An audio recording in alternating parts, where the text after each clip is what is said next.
Alright, David Atkins, targeted individual, back again with another video. I'm going to call this Through the Wall Weapons. If you feel like you've been in your home and you've been feeling dizzy and heat flashes, stuff like that, like what they do to me is they make my brain feel like a frying egg and hit it with electrical pulses. Or if you hear voices being pumped in your head and you ain't never heard them before, you just now started. You know what I'm saying? Or if it's been going on a long time, and they can mimic people's voices and all that. They got weapons that do go through walls, and I'm going to discuss that today. Well, here we go. Most targets who have been targeted for several years also experience a very evasive, inescapable form of harassment by through-the-wall electronic technology. In virtually all cases to date, organized stalking appears to be a life sentence. In this chapter, we will present some silent, through-the-wall, virtually zero, and trace evidence electronic technologies. You cannot trace, but they say you can trace them. Well, I don't know. I don't know if I believe that, but they say they can.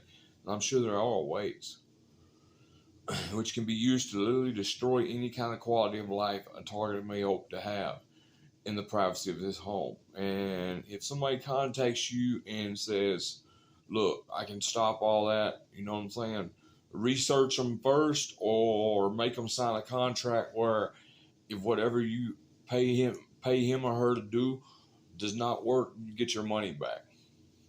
Because you got a lot of frauds out there. Not all of them are frauds. You know what I'm saying? But there are a lot of them out there.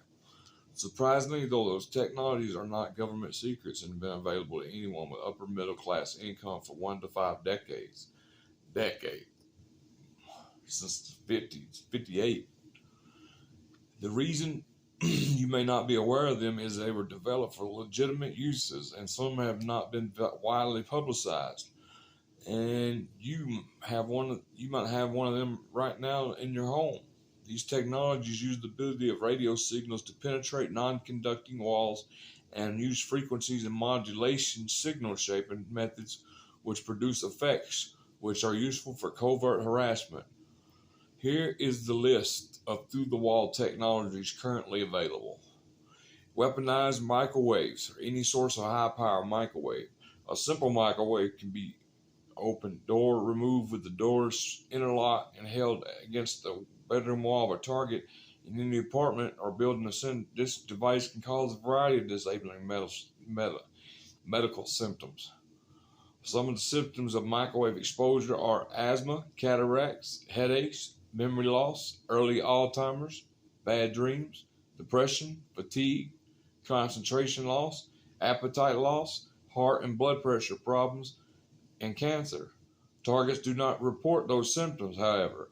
Doctors almost never admit to patients that electronic harassment is even possible, never mind it actually happening. Joseph Sharp's voice-to-skull success performed with Dr. James Lynn pulse microwave transmitter and publicly announced in 1974 at the University of Utah at a seminar presented to the faculties of the engineering and psychology. The seminar and the operating people of Sharp's successful experiment were described in March 1975 American Psychologist Journal. The operating principle, which has been improved upon in the more than 3 decades since Sharp's success, is based on the fact that one microwave radar pulse of medium-high power can produce an audible click in the hearing sense of a person in line with the signal. That effect has been called radar hearing since World War II. Dr. Joseph Sharp used a computer to cause one microwave radar-like pulse to be transmitted every time a speaker's voice wave from swung high to low, and the result was that when Joseph Sharp sat in line with the microwave transmitting pulses as shown, he could hear a robotic voice speaking the numerals 0 to 9. He did not carry the experiments further, at least according to available records.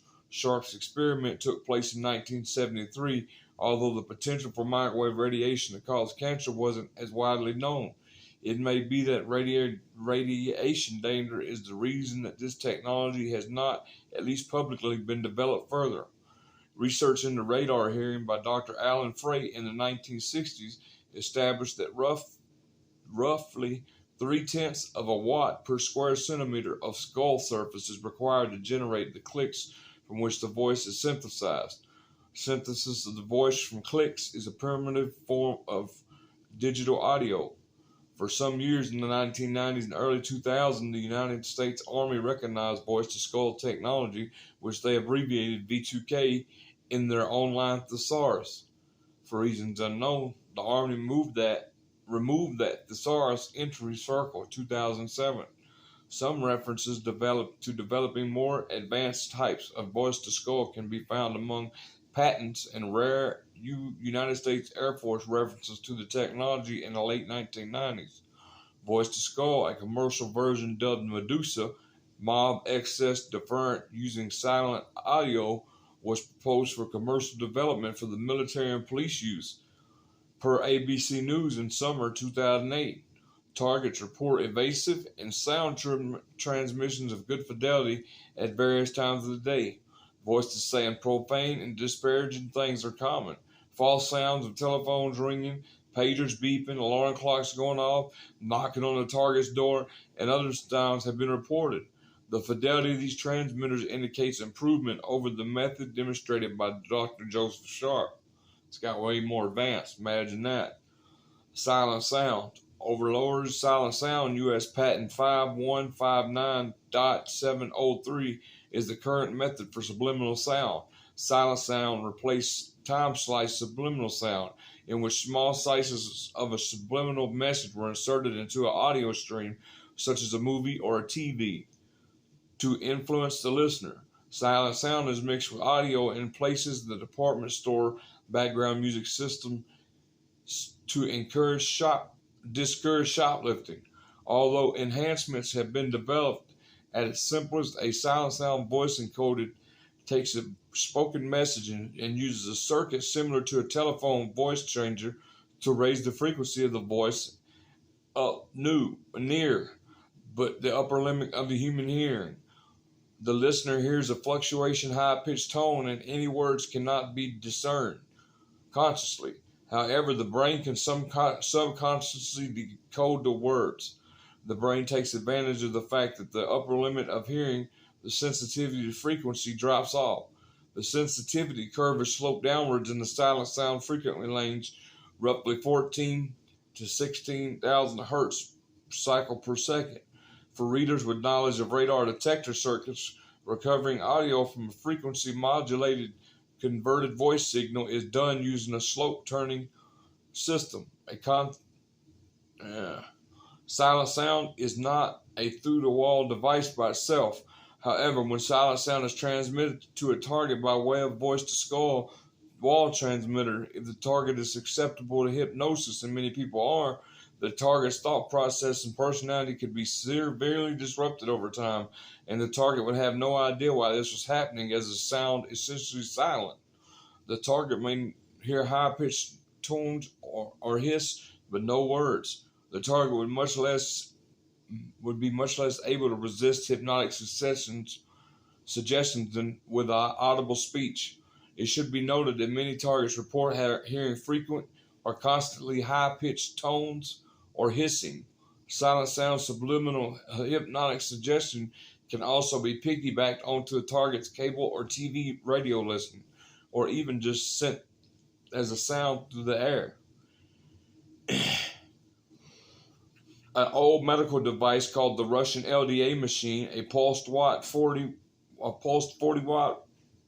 megahertz radio transmitter, which can be used to make a target exhausted on the job when pulsing at a rate consistent with sleep, and with a pulse rate increase, deprive a target of sleep of 2. Various radio frequency devices such as cell phone towers, electric utility, smart meters are known to impact the health of people in their vicinity, including disruption of sleep. What makes LIDA device noteworthy is that by generating a pulse signal, the known sleep disruption effects from RF signals are enhanced. According to one of the original bioeffects experiment who evaluated the LIDA for the U.S. Navy called Eldon Bird. This device is also a radio transmission version of other types of trance induction devices, such as a sleeping watch, pulsating lights, or pulsating sound. Trance induction works by using any low-speed regular stimulus. Even slowly swinging in a hammock or in a rocking chair can induce sleep. But if someone comes along and suddenly rocks a snoozing person's rocking chair at a high Mach rate, that person's going to be forced awake. Same with a slowly beeping tone change into a rapidly beeping tone. Alarm clocks use rapid beats, for example. The LIDA was originally designed as a drugless sedation machine. It was featured in 1985 edition of CNN's Special Report. An Associated Press photo of LID machine with one of the scientists who studied it is here. Okay, the original LIDA machine uses not only a pulsing radio signal, but pulsing lights, sound, even radiant heat as well. It was designed to be used near the patient. The earliest report of the LIDA being used I'm aware of is the report of the Korean prisoner who saw one in operation at a prison camp. That's half a century ago in terms of radio harassment technology, which is quite simple, having been available for half a century. Organized stalking targets report overwhelming fatigue on the job at times. Concurrent with this, doctors find no disease from which can explain these very sudden drop you in your track attacks. Organized stalking targets also report extreme trouble sleeping, describing the sensation as being injected with caffeine. I've experienced that.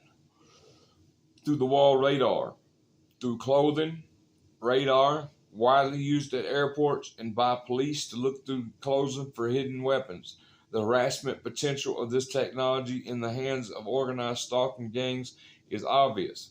The same security scanning radar used at airports and now coming into use by police can also view a target through a non-conductive wall. In the late 1990s, I pretended to be able to buy such a unit and was told by a salesman from the Minivision company, then making the equipment no longer in business, that if I had the cash around $100,000, I could have the equipment. That's the dude that's writing this. He said, I stated plainly that I was a private individual with no ties to law enforcement. Many targets report being followed in their apartments by rapid noises from adjacent apartment, particularly the one below. As the target walks out, rapid noises which sounds as if the occupant of the adjacent apartment is doing work on something will move as the target moves. This may go on for 15 minutes. It does seem as someone has a through-the-wall radar and is enjoying using it. Once in a while, a target will experience a few weeks where every time they sit on the toilet, the water in the bathroom below will be turned on at the exact time the target starts to urinate, and the water is turned off when the target stream stops, even throughout the night. Readers may view this unit is specifically for monitoring people and objects through the walls in military and police tactical situations. The quoted price at that time was around $30,000, which puts such units well within the purchasability of a determined criminal group. These through-the-wall harassment technologies can all be proven to exist. There are some as yet to be demonstrated technologies as well, which are interesting in terms of harassment potential. One codenamed Epic was announced from Fox News as under development by Houston, Texas for Invicon, which with funding by the U.S. Marine Corps. Epic is claimed has the potential to disrupt the inner ear with an electronic signal. Through walls, targets report a disrupting balance as sometimes they try to delegate work with the potential to spill things, which does happen regularly. The patent covering Epic is 7.841.989 for anybody interested. And I'm going to stop there. Sorry if it sounded boring, but that's some of the weapons they are using. They have more advanced microwave weapons too. Like I said, they'll start pulsing my brain with electrical pulses, and then my brain heats up and feels like it's on fire. I get dizzy. I got to lay down. Yeah, they got weapons. And I got a friend, bless their heart, and a couple of friends, and they leave burns on their face, burns on their body out of nowhere, just appearing out of nowhere. So this needs to be stopped, y'all. I love y'all. Bye.